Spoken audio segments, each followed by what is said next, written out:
ఏ office అయినా ఎక్కువ కాలం పనిచేసేటట్లు ఉండాలని కోరుకుంటున్నారు మన దేశంలోని యువత.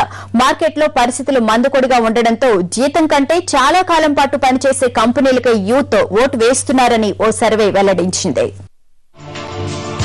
ఒక ఏడాది ఉన్నట్లుగా మరో ఏడాది మార్కెట్ ఉండడం లేదు. మార్కెట్లో పరిణామాలకు అనుగుణంగానే ప్రైవేటు ఉద్యోగాలు మనుగడ సాగిస్తున్నాయి. వాటి ఫైనాన్షియల్ పొజిషన్లో ఉంటోంది. మార్కెట్లో ఎలాంటి ఒడిదుడుకులు వచ్చినా నిలబడే ఆఫీసులే యువతను బాగా ఆకట్టుకుంటున్నాయి. ప్రధానంగా ఆర్థికంగా పటిష్టంగా ఉన్న కంపెనీల్లో చేరాలని 64% మంది నిరుద్యోగులు అనుకుంటున్నారని రాండ్స్టడ్ ఇండియా సర్వే వెల్లడించింది. కిందటేడాదికి ఈ ఏడాదికి యువత ఆలోచన విధానంలో చాలా తేడా కనబడుతోంది. ఉద్యోగం రావడం కాస్త ఆలస్యమైనా ఫైనాన్షియల్ గా బాగా సౌండ్ ఉన్న కంపెనీలో లేదా ఫ్యాక్టరీలో చేరాలని అబ్బాయిలు ఇష్టపడుతున్నారు. వీటిలో telecom sector permanent job list లో మొదట ఉంది. నిరుద్యోగులు దాదాపు ఆటోమోటివ్ అంటే ఆమడు దూరం ఉంటున్నారు.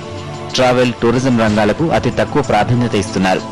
అయితే వీటన్నిటిలో సాఫ్ట్వేరే ఆర్థిక మాన్యంలో కూడా పవర్ఫుల్ గా ఉంది.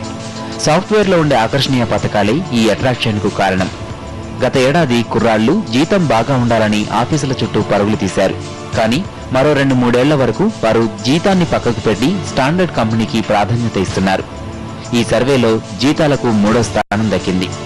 మగపిల్లలు తమ కెరీర్లో కొత్తదనానికి, వృత్తిలో దూకుడికి ప్రాధాన్యత ఇచ్చే కంపెనీలను లైక్ చేస్తున్నారు.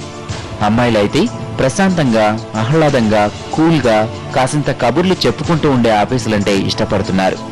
ఇద్దరు కూడా ట్రాన్స్పోర్ట్ సదుపాయాలు కోరుకుంటున్నారు. అంటే క్యాబ్స్ లేదా వెహికల్స్ కు పెట్రోల్ ఛార్జెస్.